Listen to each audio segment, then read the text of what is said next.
So, halfway through Cross Britain, can you believe it? I can't believe I just cannot believe it.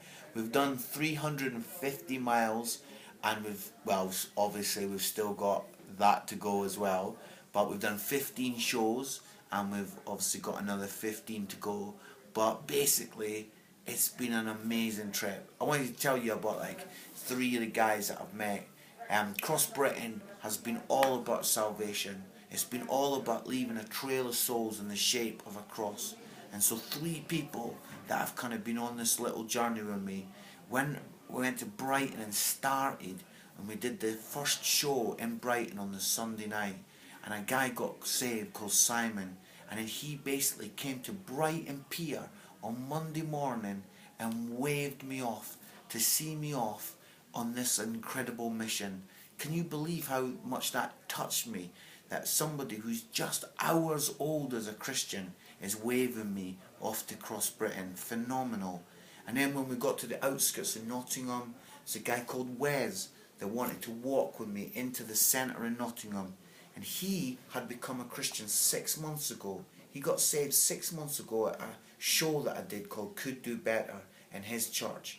And he says like he bawled his eyes out at the end of the show, and he really connected with God for the first time. And now he's walking into Nottingham with me. I'm overwhelmed. And then there's a guy called Ben, and Ben's in Barnsley, and he's setting up everything for me as I'm coming into do Cross Britain at Barnsley. And basically Ben's story is that he became a Christian when I made my DVD. He was given the DVD at uni. He watched it and became a Christian. So here he is. He's now been a Christian for a couple of years. But all of these guys are like real fruit of seeing people getting saved. So Cross Britain, wow, it's been an amazing journey. And there's been healings. We've prayed for people, praying for non-Christians, people that have never been to church before, that they would get healed. One guy in Chesterfield basically really impacted on the Friday night, crying, felt a heat in his body, and then he comes back on the Sunday. He'd never been to church before, to say he's physically different.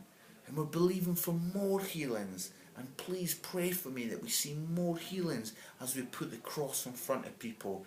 And we're excited about the fact that there's this other thing going on about people bawling their eyes out.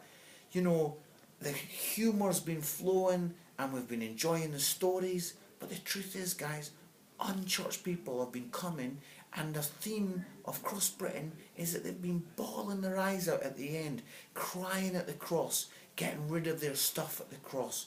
This is way more than I could have ever dreamed or imagined. We're literally seeing a trail of souls in the shape of a cross.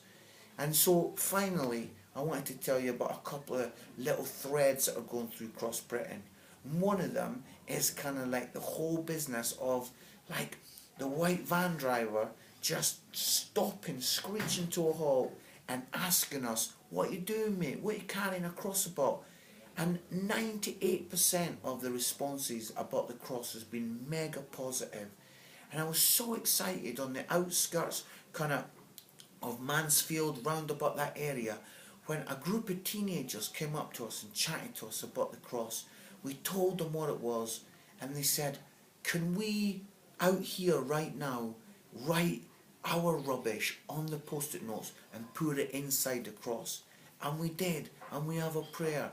And that's what I believed for. I wanted the cross to be interactive, something that people could get involved in. And now this is happening.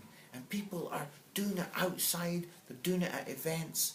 And we're just seeing God move through this. It's so wonderful.